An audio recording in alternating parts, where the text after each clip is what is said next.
എൻ്റെ എല്ലാ കൂട്ടുകാർക്കും രമ്യാസ് വേർഡിലേക്ക് ഒരിക്കൽ കൂടി സ്വാഗതം. അപ്പം ഞാനിന്ന് തനി നാടൻ ചേമ്പിൻ താള് കൊണ്ടുള്ള ഒരു കറി, വെറൈറ്റിയാണ് എന്നാൽ ഈസി ആയിട്ട് ഉണ്ടാക്കാൻ പറ്റും അടിപൊളി ടേസ്റ്റിലുള്ള കറിയുടെ റെസിപ്പിയാണ് കേട്ടോ കാണിക്കുന്നത്. അപ്പോൾ കൂട്ടുകാർ സ്കിപ്പ് ചെയ്യാതെ തന്നെ കാണുമല്ലോ. അതിനായിട്ട് ഞാനിവിടെ ആദ്യം തന്നെ പരിപ്പും കൂടെ ചേർത്തിട്ടാണ് കേട്ടോ നമ്മൾ ഈ കറി റെഡിയാക്കുന്നത്. അപ്പം ഞാനിതാ കുക്കറിലേക്ക് പരിപ്പ് ഒരു അര കപ്പ് പരിപ്പ് ചേർത്ത് കൊടുത്തിട്ടുണ്ട്, തുവരപ്പരിപ്പ്. അതിലേക്ക് ഒരു ടീസ്പൂൺ മഞ്ഞൾപ്പൊടിയും പിന്നെ പരിപ്പിന് ആവശ്യത്തിനുള്ള ഉപ്പും വേവാൻ ആവശ്യത്തിനുള്ള വെള്ളവും ചേർത്ത് കൊടുത്തിട്ടുണ്ട്. എന്നിട്ട് ഇനി അത് നമുക്ക് ഒരു 2 വിസിൽ അത്രയും മതി കേട്ടോ. അപ്പോൾ പരിപ്പ് വേവിച്ചെടുക്കുക. ഇനി ഞാൻ കറി റെഡിയാക്കാനായിട്ട് മൺചട്ടി അടപ്പത്ത് വെച്ചു. അതിലേക്ക് 1 ടേബിൾ സ്പൂൺ വെളിച്ചെണ്ണ ഒഴിച്ച് കൊടുത്തു. അതിലേക്ക് കടുക് ഇട്ടു. കടുക് പൊട്ടി വന്നപ്പോൾ 2 വറ്റൽമുളക് മുറിച്ചിട്ട് കൊടുത്തിട്ടുണ്ട്, കറിവേപ്പിലയും ചേർത്ത് കൊടുത്തു. ഇനി ഇത് നമുക്ക് നന്നായിട്ടൊന്ന് മൂപ്പിച്ചെടുക്കാം. ഇനി ഇതിലേക്ക് ഞാനിപ്പോൾ ഇവിടെ ഒരു 6 അല്ലി വെളുത്തുള്ളി ചെറുതായിട്ട് അരിഞ്ഞത് ചേർത്ത് കൊടുത്തിട്ടുണ്ട്. ഒപ്പം ഒരു ചെറിയ സവാളയും ഞാൻ ചെറുതായിട്ട് നുറുക്കി ചേർത്ത് കൊടുത്തിട്ടുണ്ട്. അപ്പോൾ ഇനി ഇത് നമുക്കൊന്ന് വഴറ്റിയെടുക്കാം. ഇത് ഞാനിപ്പോൾ ആ സവാളയൊന്ന് വാടി വരാം ഒരു നുള്ളു ഉപ്പ് ചേർത്ത് കൊടുത്തിട്ടുണ്ട് കേട്ടോ. പിന്നെ നമുക്കിതൊന്ന് വഴറ്റിയെടുക്കാം. അപ്പോൾ ഇത് ഒത്തിരി മൂത്ത് വരുമൊന്നും വേണ്ട കേട്ടോ. ഈ സമയത്ത് ഞാനിതിലേക്ക് ഒരു 1.5 ടീസ്പൂൺ മല്ലിപ്പൊടി ചേർത്ത് കൊടുത്തിട്ടുണ്ട്. വീണ്ടും നമ്മൾ മഞ്ഞൾപ്പൊടി 1 ടീസ്പൂണും കൂടെ ചേർത്ത് കൊടുത്തിട്ടുണ്ട്. കാശ്മീരി മുളക് പൊടിയാണ് കേട്ടോ ഞാനിപ്പോൾ ചേർത്ത് കൊടുത്തിരിക്കുന്നത്. അത് ഞാനൊരു 2 ടീസ്പൂൺ ചേർത്ത് കൊടുത്തിട്ടുണ്ട്. പിന്നെ ചേമ്പിൻ താള് ഞാനിവിടെ ഇങ്ങനെയാണ് കേട്ടോ ഞാൻ നുറുക്കിയെടുത്തിരിക്കുന്നത്. കൂട്ടുകാർക്ക് എങ്ങനെ വേണമെങ്കിലും നമുക്ക് ഏത് വലിപ്പത്തിൽ വട്ടത്തിൽ വേണമെങ്കിൽ നുറുക്കിയെടുക്കാം, എങ്ങനെ വേണം ചതുര കഷ്ണങ്ങളായിട്ട് താള് നുറുക്കിയെടുക്കാം. അതൊക്കെ കൂട്ടുകാരുടെ ഇഷ്ടം. അപ്പോൾ ഈ നുറുക്കിയെടുത്ത് വച്ചിട്ടുണ്ടായിരുന്നു. അത് ഞാൻ ഇതിലേക്ക് പൊടികളെല്ലാം മൂത്ത് വന്നപ്പോൾ അതിലേക്ക് ചേർത്ത് കൊടുക്കുകയാണ്. എന്നിട്ട് നമുക്ക് ഈ താളും കൂടെ നമുക്ക് ഒന്ന് വഴറ്റിയെടുക്കണം കേട്ടോ.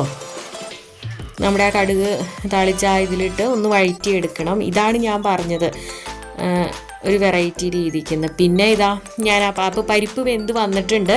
അപ്പോൾ ആ പരിപ്പ് വെന്തതും ഞാനിപ്പോൾ ഇത് ഒരുവിധം വെന്ത് വന്നു കേട്ടോ. താള് കൂട്ടുകാർക്ക് അറിയാലോ പെട്ടെന്ന് തന്നെ വെന്ത് കിട്ടും നമുക്ക്. അപ്പോൾ അതിലേക്ക് പരിപ്പ് വേവിച്ചതും ചേർത്ത് നന്നായിട്ട് മിക്സ് ചെയ്തു. അപ്പം ഇനി സ്വല്പം ഉപ്പ് ഞാൻ ചേർത്ത് കൊടുക്കുന്നുണ്ട് കേട്ടോ. കാരണം നമ്മൾ താള് ചേർത്തേ പിന്നെ ഉപ്പ് ചേർത്തില്ല കേട്ടോ. താളിന് ആവശ്യമായിട്ടുള്ള ഉപ്പ് നമ്മൾ ചേർത്തിട്ടുണ്ടായിരുന്നില്ല. അപ്പോൾ അത് ഞാൻ ചേർത്ത് കൊടുത്തു. ഇനി നമ്മൾ ഇതിലേക്ക് വെള്ളം ചേർക്കുന്നത് തിളപ്പിച്ചാറിയ വെള്ളമാണ് കേട്ടോ ഞാനിപ്പോൾ ചേർത്ത് കൊടുത്തിരിക്കുന്നത്. അതായത് ചൂടുവെള്ളം നമുക്ക് ചേർത്ത് കൊടുക്കാം. കാരണം നമ്മൾ പൊടികളും ഇതൊക്കെ മൂപ്പിച്ചതല്ലേ. അപ്പോൾ ഈ സമയത്ത് നമ്മൾ പച്ചവെള്ളം ചേർക്കരുത് കേട്ടോ കൂട്ടുകാരെ. അതൊരു ടിപ്പാണ്. നമ്മളെപ്പോഴും വെള്ളം തിളപ്പിച്ച് വെച്ചിട്ട് അത് ചേർത്താൽ മതി ഇതിലേക്ക്. എന്നിട്ട് ഇനി നന്നായിട്ടൊന്ന് മിക്സ് ചെയ്യുക. അപ്പം നന്നായിട്ട് തന്നെ വെന്ത് വന്നിട്ടുണ്ട് കേട്ടോ. അപ്പോൾ ഈ സമയത്ത് ഞാനിവിടെ വാളംപുളി വെള്ളത്തിൽ കുതിർത്ത് വച്ചിട്ടുണ്ടായിരുന്നു.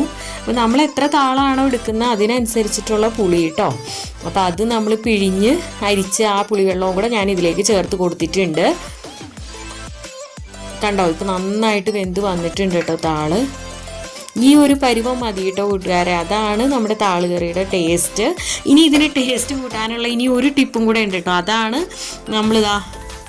ഒരു അടപ്പത്ത് വെച്ചിട്ടുണ്ട്, ചെറിയ അടപ്പത്ത് വെച്ചിട്ട് നമ്മൾ അതിലേക്ക് ഒരു 3-4 ചെറിയ ഉള്ളി ചെറുതായിട്ട് അരിഞ്ഞ് ചേർത്ത് കൊടുത്തിട്ടുണ്ട്. അപ്പോൾ ഈ ഉള്ളി മൂപ്പിച്ച് നമ്മളിതിലേക്ക് ചേർക്കുമ്പോൾ നല്ല അടിപൊളി ഒരു ടേസ്റ്റാണ് കേട്ടോ കൂട്ടുകാരെ. ഇത് മിസ് ചെയ്യരുത് കേട്ടോ. അതിലേക്ക് കറിവേപ്പിലയും ചേർത്ത് കൊടുത്തു. അതിലേക്ക് ഒരു നുള്ളു മഞ്ഞൾപ്പൊടി ലാസ്റ്റ് നമ്മൾ മൂപ്പിച്ച് ചേർക്കും കേട്ടോ. അതുപോലെ തന്നെ കാശ്മീരി മുളക് പൊടി ഞാൻ ചേർത്ത് കൊടുത്തിട്ടുണ്ട്. അതും കൂടെ നമുക്ക് നന്നായിട്ട് മൂപ്പിച്ചിട്ട് നമുക്ക് ഈ താളുകറിയിലേക്ക് ചേർത്ത് കൊടുക്കാം. അപ്പോൾ നമ്മൾ ഇതിൽ തേങ്ങയൊന്നും ചേർത്തിട്ടില്ല കേട്ടോ കൂട്ടുകാരെ. പക്ഷേ ഇതിൻ്റെ ടേസ്റ്റ് എന്ന് പറഞ്ഞാൽ അപാര രുചി തന്നെയാണ് കേട്ടോ. നിങ്ങളിങ്ങനെ ചെയ്ത് നോക്കിയിട്ടില്ലെങ്കിൽ ഉറപ്പായിട്ടും ഒരിക്കലും ഇങ്ങനെയൊന്നും ഒരു പ്രാവശ്യമെങ്കിലും ഇങ്ങനെയൊന്നും ഉണ്ടാക്കി നോക്കൂ കേട്ടോ. അത്ര ടേസ്റ്റാണിത്. ഇത് താള് ഇഷ്ടമല്ലാത്ത കുട്ടികൾക്ക് പോലും ഇങ്ങനെ ഉണ്ടാക്കി കൊടുത്താൽ ഉറപ്പായിട്ട് അവർ കഴിക്കും കേട്ടോ. ഇപ്പം കണ്ടില്ലേ, ഈ ഒരു പാകമാണ്. അപ്പോൾ നമ്മൾ ഒത്തിരി അങ്ങോട്ട് വെന്ത് പോവുകയും ചെയ്യരുത് താള്. അപ്പോൾ ഇതൊരു അടിപൊളി താള് കറിയാണ് കേട്ടോ. അപ്പോൾ ഇനി നല്ലൊരു വീഡിയോ ആയിട്ട് വരുന്നു വരെ. Okay, tata bye bye. Thanks for watching.